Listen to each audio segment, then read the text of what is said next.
In this video, I'll show you how to change Instagram password.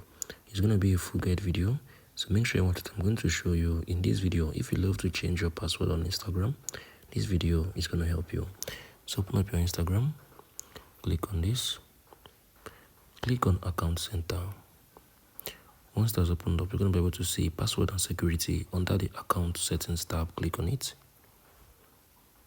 Now what you need to do, click on change password. Select the account you want to change the password for. So I'm just using this account for tutorial reasons. So I'm going to just click on it. So you can come on here, enter your current password, then you can be able to add up a new one. Once you have already typed it in, I'm going to be able to click on. You can click this if you want, right?